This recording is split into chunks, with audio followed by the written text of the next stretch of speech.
Hello friends, welcome to GK India. मेरा नाम है नीतीश और आज की इस वीडियो में हम जानेंगे 24 अप्रैल 2022 के डेली करंट अफेयर्स सीरीज के अंतर्गत आज के टॉप 25 करंट अफेयर्स के बारे में। तो बने रही इस वीडियो में। जैसा कि आप स्क्रीन पर देख रहे हैं, हाल ही में किसी नीति आयोग का नया उपाध्यक्ष नियुक्त किया गया है।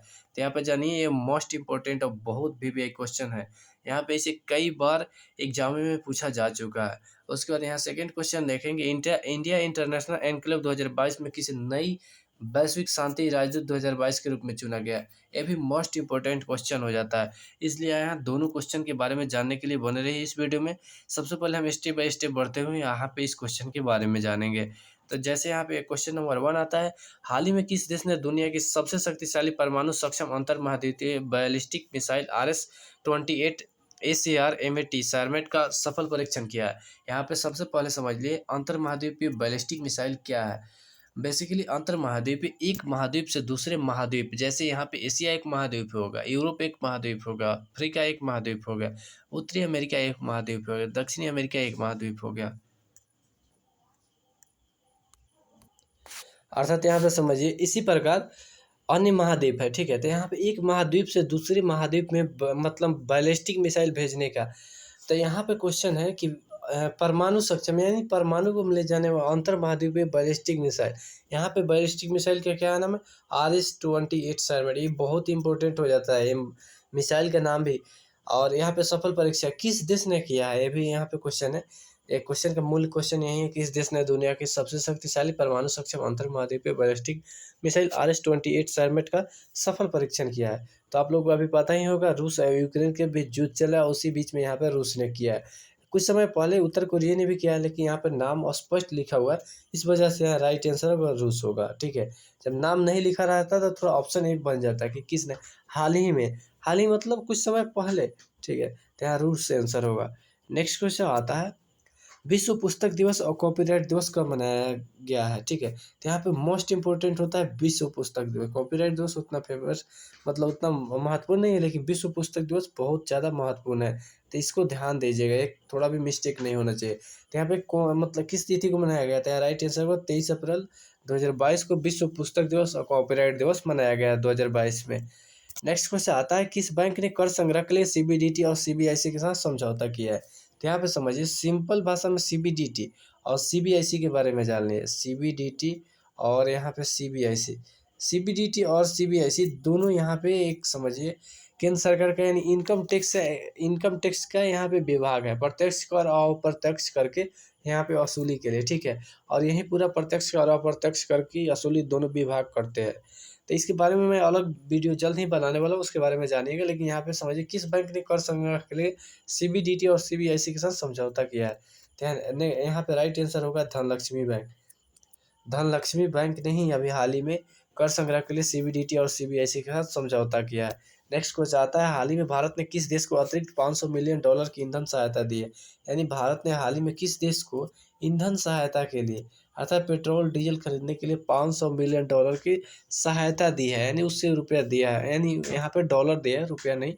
वहाँ पर डॉलर की ज़रूरत होती है। तो ठीक है, तो यहाँ पे किसको दिए तभी जानते हैं। हाल ही के देश मतलब हाल ही के समय में किस देश में आर्थिक संकट चल रहा है?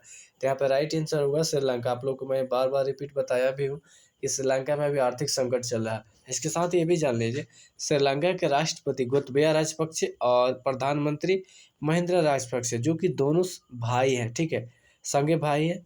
और इन दोनों को पद से हटाने के लिए वहाँ पे लगातार विरोध प्रदर्शन जारी है। इसके बावजूद वो पद पर बने हुए हैं, ठीक है। ये सब जानेंगे। नेक्स्ट क्वेश्चन आता है, संयुक्त राष्ट्र के द्वारा अंग्रेजी भाषा दिवस और स्पेनिश भाषा दिवस कब मनाया गया है? यहाँ पे मोस्ट इंपोर्टेंट होगा अंग्रेजी भाषा दिवस कब मनाया जाता है। तो यहाँ पे देखिए, अंग्रेजी भाषा दिवस 23 अप्रैल को मनाया जाता है। नेक्स्ट क्वेश्चन आता है, नीति आयोग और किस अंतर्राष्ट्रीय संगठन ने भारत के बच्चों के राज्य पर देश की पहली रिपोर्ट तैयार करने की घोषणा की है? तो यहाँ पे समझिए, नीति आयोग जो देश का एक प्रमुख आयोग है। और उसके बाद किस अंतर्राष्ट्रीय संगठन ने भारत के बच्चों के राज्य पर देश की पहली रिपोर्ट तैयार करने की घोषणा की है? यानी भारत के बच्चों के राज्य पर, ठीक है, पहली रिपोर्ट तैयार करने की घोषणा की। तो यहाँ पर समझिए राइट आंसर होगा यूनिसेफ। यूनिसेफ एक बच्चों के लिए अंतर्राष्ट्रीय संगठन है, ठीक है। इसके बारे में मैं अलग से बताऊंगा, लेकिन यहाँ पर संक्षिप्त में समझिए कि यहाँ पे नीति नीति आयोग और किस अंतर्राष्ट्रीय संगठन ने भारत के बच्चों के राज्य प्रदेश की पहली रिपोर्ट तैयार करने की घोषणा की? तो यहाँ पे होगा यूनिसेफ। नेक्स्ट क्वेश्चन आता है, हाल ही में नाटो द्वारा आयोजित लॉक्ड शील्ड्स नामक साइबर रक्षा अभ्यास, यहाँ पे रक्षा हो जाएगा, साइबर रक्षा अभ्यास कहाँ पे मतलब संपन्न हुआ है? लॉक्ड शील्ड यानी क्या हुआ है यहाँ पे? नाटो, नाटो समझिए एक अंतर्राष्ट्रीय सैन्य संगठन है जो कि अमेरिका के नेतृत्व में संचालित होता है। अमेरिका और यूरोपीय यूरोपीय देशों द्वारा यहाँ पे संचालित होता है। किसके विरुद्ध खास तौर से माना जाता है? रूस अर्थात सोवियत संघ के विरोध इसे माना जाता है। नाटो के बारे में भी मैं अलग से वीडियो बनाऊँ क्योंकि बहुत लंबा पार्ट है, ठीक है। इसमें इसके बारे में पूरा डिटेल बताऊंगा, कितने देश है, क्या क्या इसका उद्देश्य है और कौन कौन सा देश इसका सदस्य है, किसके कौन सा। यहाँ पे समझिए अभी हाल ही में जो रूस और यूक्रेन के बीच जो युद्ध चल रहा है उसका मूल कारण यहाँ पे नाटो की सदस्यता ही है, जिसकी वजह से यहाँ पे रूस ने यूक्रेन पर आक्रमण किया है। तो यहाँ पे साइबर सुरक्षा से संबंधित यहाँ पे सामयिक अभ्यास हुआ है, यानी साइबर सुरक्षा से संबंधित अभ्यास नाटो द्वारा। तो यहाँ पे कौन सा थी, कहाँ पे हुआ था? यहाँ पे एस्टोनिया। एस्टोनिया कहाँ है? एक यूरोपीय देश है जो पहले सोवियत संघ का हिस्सा हुआ करता था, वर्तमान में यह रूस का पड़ोसी देश है और यूक्रेन से उत्तर दिशा में स्थित है। नेक्स्ट क्वेश्चन आता है, हाल ही में किसे छठे उद्यमी नेतृत्व पुरस्कार 2022 से सम्मानित किया गया है? यानी हाल ही में किसे छठे उद्यमी यहाँ पे नेतृत्व पुरस्कार, अर्थात यहाँ पे सिंपल भाषा में कहें तो नेतृत्व पुरस्कार 2022 से किसे सम्मानित किया गया है? तो यहाँ राइट आंसर होगा विवेक लाल। विवेक लाल जो कि एक बिजनेसमैन है, यानी एंटरप्रेन्योर है, भारत के बिजनेसमैन है, ठीक है। भारतीय अमेरिकी बिजनेसमैन भी ये कहे जाते हैं। तो इन्हें ही अभी छठे उद्यमी नेतृत्व पुरस्कार 2022 से सम्मानित किया गया, अर्थात विवेक लाल को। नेक्स्ट क्वेश्चन आता है, इंडिया इंटरनेशनल एनक्लेव 2022 में किसे नई वैश्विक शांति राजदूत 2022 के रूप में चुना गया है? यहाँ पे वैश्विक शांति राजदूत 2022 के रूप में किसे चुना गया है नया?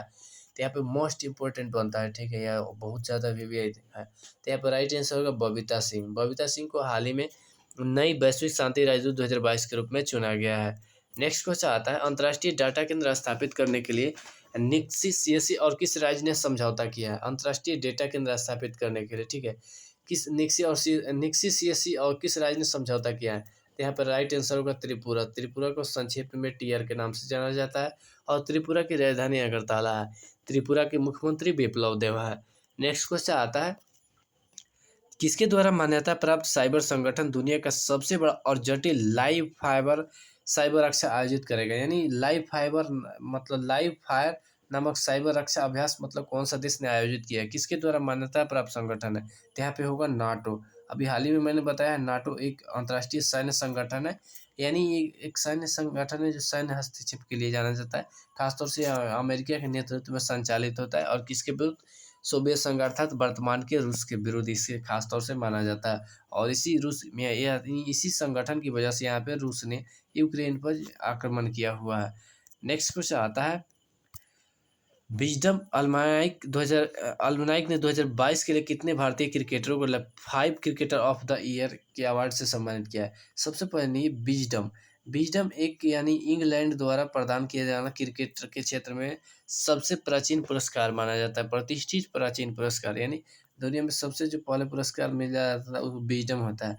और विजडम प्रत्येक साल 5 अंतर्राष्ट्रीय क्रिकेटरों को मतलब पूरे दुनिया भर के क्रिकेटरों में सर्वश्रेष्ठ प्रदर्शन के लिए यहाँ पे क्रिकेट ऑफ द ईयर के रूप में मतलब सम्मानित करता है। क्रिकेट ऑफ द ईयर हर साल, या तो 2022 में कितने भारतीयों को यहाँ पे शामिल किया है? यहाँ पे राइट आंसर होगा 2 अर्थात यहाँ पे किस किस खिलाड़ी को शामिल किया गया?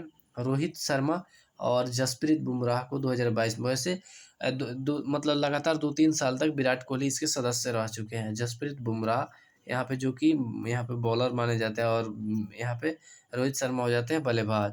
नेक्स्ट क्वेश्चन आता है, हाल ही में किसने वुमेन इंटरनेशनल मास्टर मानदंड हासिल किया है? वुमेन इंटरनेशनल अर्थात महिलाओं के यहाँ पे मानदंड से संबंधित है, वुमेन मतलब महिला। तो यहाँ पर राइट आंसर होगा तारिणी गोयल ने हाल ही में वुमेन इंटरनेशनल मास्टर 2022 का मानदंड हासिल किया है, ठीक है। नेक्स्ट क्वेश्चन आता है, हाल ही में किसने गुजरात में एक जेसीबी फैक्ट्री का अनावरण किया है? तभी बहुत ज़्यादा चर्चा में आया था और विवादों में भी आया था, ठीक है, विवादों के कारण ये चर्चा में आ गया था। तो जेसीबी फैक्ट्री बहुत सारे लोगों को पता होगा कि जेसीबी एक फैक्ट्री थी, मतलब यहाँ पे समझ सकते हैं, ज़्यादातर लोग समझते हैं एक मशीन है, ठीक है, लेकिन मैं बता दूँ जेसीबी एक कंपनी का नाम है। जेसीबी एक कंपनी का नाम है जो कि ब्रिटेन की कंपनी है और यहाँ पे इसको मशीन को कहा जाता है बुलडोज़र, जो कि कुछ समय पहले ये भी बहुत चर्चा में आया है। बुलडोज़र को और बुलडोज़र का एक प्रमुख कंपनी भारत में जेसीबी है, जो प्रमुख रूप से जाने जाते हैं। और भी सारे कंपनी है, लेकिन यहाँ पे रिलायंस का भी अपना कंपनी है, लेकिन वहाँ पे बुलडोज़ मतलब जेसीबी है, सबसे फेमस है, सबसे ज़्यादा सक्षम है, इस वजह से सबसे ज़्यादा चलता है। तो इसका मतलब हाल ही में किसने अनावरण किया था? यहाँ पे बोरिस जॉनसन ने अनावरण किया। बोरिस जॉनसन कौन है? तो ये ब्रिटेन की प्रधानमंत्री है और ये जब गुजरात यात्रा पर थे तो वहाँ की कंपनी के मालिक ने यहाँ पे अपने नए फैक्ट्री के उद्घाटन के लिए उन्हें आमंत्रित किया था और उन्होंने उद्घाटन किया था। उसके बाद नेक्स्ट क्वेश्चन आता है, हाल ही में गूगल इंडिया ने किसे अपना एचआर नियुक्त किया है, एचआर हेड नियुक्त किया है। सबसे पहले समझ लें एचआर क्या है। एचआर का पूरा नाम हो गया ह्यूमन राइट्स यहाँ पे हो गया। तो यहाँ पे एचआर प्रमुख कौन होता है, यानी जितने भी इंटरव्यू लेने वाले होते हैं वही एचआर होता है। सरल भाषा में समझे तो जहाँ भी आप जा रहे हैं वहाँ पे जो भी यहाँ पे इंटरव्यू लेने वाला होता है, यानी मानसिक परीक्षण करने वाला, वही यहाँ पे एचआर होता है। तब गूगल इंडिया अर्थात भारत में संचालित होने वाले सारे एचआर का कार्य का मतलब यहाँ प्रमुख किसे नियुक्त किया गया है। गूगल जानते हैं कि एक बहुत बड़ी वैश्विक कंपनी है जिससे गूगल क्रोम ब्राउज़र ये सब संचालित होता है, ठीक है। तो यहाँ पे देखिए, तो इसे किसे नियुक्त किया गया है एचआर ने, यहाँ पे श्रद्धांजलि राव को गूगल इंडिया ने अपना एचआर हेड नियुक्त किया है। नेक्स्ट क्वेश्चन आता है, हाल ही में किस देश में महंगाई दर बढ़कर 21.5% हो गया है। तो जैसा कि आप जानते हैं कि अभी हाल ही में किस देश में आर्थिक संकट गहराया हुआ है, तो यहाँ पर राइट आंसर होगा श्रीलंका। और श्रीलंका के राष्ट्रपति कौन है? गोतबाया राजपक्षे।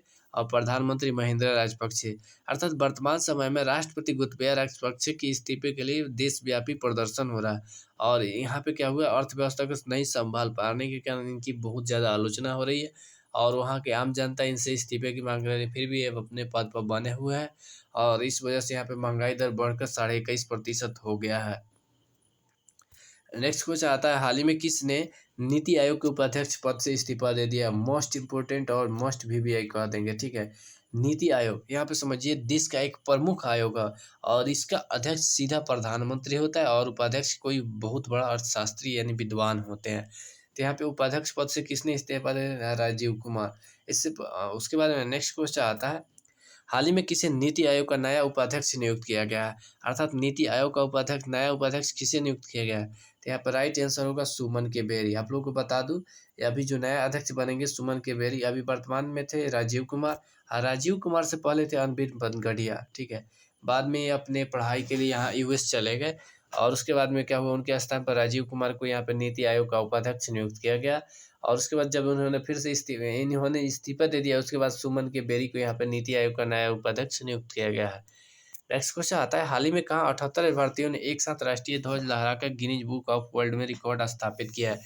तो यहाँ पे एक और क्वेश्चन समझिए, 78 भारतीयों ने एक साथ राष्ट्रीय ध्वज यानी एक साथ राष्ट्रीय ध्वज फहराकर गिनीज बुक ऑफ वर्ल्ड में यहाँ रिकॉर्ड स्थापित किया है। तो यहाँ पे एक और सवाल समझ लीजिए, अभी यहाँ पे रिकॉर्ड का नाम किसके पास था? तो ये पाकिस्तान के पास इसका दर्जा था और यहाँ पर जैसे ही 78 भारतीयों ने एक साथ राष्ट्रीय ध्वज लहराया, उसके बाद में इसका पाकिस्तान का विश्व रिकॉर्ड टूट गया। और ये कहाँ पे हुआ था? तो भोजपुर कहाँ है? जो कि बिहार में स्थित है और वीर कुंवर सिंह की जन्मस्थली है और वीर कुंवर सिंह स्वतंत्रता सेनानी माने जाते हैं। नेक्स्ट क्वेश्चन आता है, हाल ही में किस के जयंती के अवसर पर भोजपुर में राष्ट्रीय ध्वज लहराने का विश्व रिकॉर्ड स्थापित किया गया, ठीक है। किसके जयंती पर? तो यहाँ पे राइट आंसर होगा, यहाँ पे मैंने बताया वीर कुंवर सिंह की जयंती पर। वीर कुंवर सिंह देश के स्वतंत्रता सेनानी थे और बिहार में यहाँ आंदोलन के एक प्रमुख नेता थे, ठीक है। तो इन्हीं की जयंती पर एक साथ 75,000 भारतीयों ने तिरंगा फहराकर यानी लहराकर विश्व रिकॉर्ड स्थापित किया है, Guinness book of world record में यहाँ पे नाम दर्ज कराया है। इससे पहले गिनीज बुक ऑफ राष्ट्रीय ध्वज लहराने का गिनीज बुक ऑफ वर्ल्ड में नाम पाकिस्तान का था।